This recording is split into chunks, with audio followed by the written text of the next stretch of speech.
একসাথে হাঁটছেন রাশিয়ার প্রেসিডেন্ট ভ্লাদিমির পুতিন, চীনের প্রেসিডেন্ট শি জিনপিং এবং উত্তর কোরিয়ার নেতা কিম জং উন।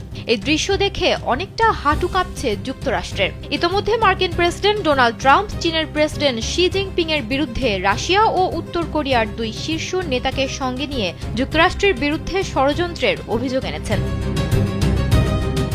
বুধবার চীন নিজেদের সামরিক শক্তি দেখাতে বেইজিংয়ে তাদের ইতিহাসের সবচেয়ে বড় কুচকাওয়াজ আয়োজন করেছে। বিশাল এই আয়োজনে ইরান, ভারত, তুরস্ক সহ বিশ্বের অনেক দেশের শীর্ষ নেতা উপস্থিত ছিলেন। তবে এই অনুষ্ঠানে যুক্তরাষ্ট্র কিংবা পশ্চিমা দেশগুলোর কোনো নেতাকে দেখা যায়নি। এতে চরম দুশ্চিন্তায় পড়েছে তারা।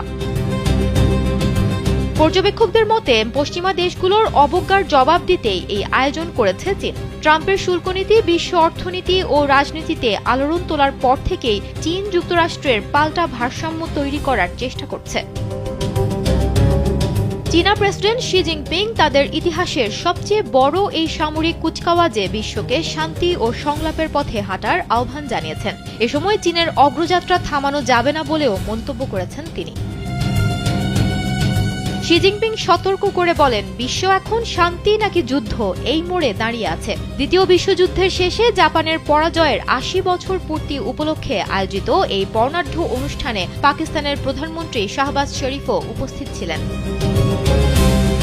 তবে পশ্চিমা কোনো দেশের নেতা এই অনুষ্ঠানে উপস্থিত ছিলেন না। শি জিনপিং এর পাশাপাশি অতিথি হিসেবে কুচকাওয়াজে উপস্থিত ছিলেন ইউক্রেন যুদ্ধের কারণে পশ্চিমাদের চোখে একঘরে হয়ে পড়া পুতিন ও পারমাণবিক কর্মসূচির জন্য সমালোচিত কিম।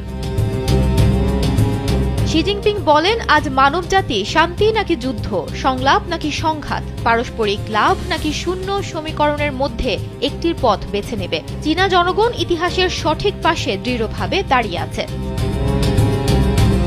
যুক্তরাষ্ট্রকে ইঙ্গিত করে শি জিনপিং বলেন, জাপানি আগ্রাসন থেকে উঠে এসে চীন এখন অর্থনৈতিক ও ভূ রাজনৈতিক শক্তি। এজন্য শক্তির রাজনীতি ও আধিপত্যবাদের বিরুদ্ধে সবাইকে ঐক্যবদ্ধ থাকতে হবে।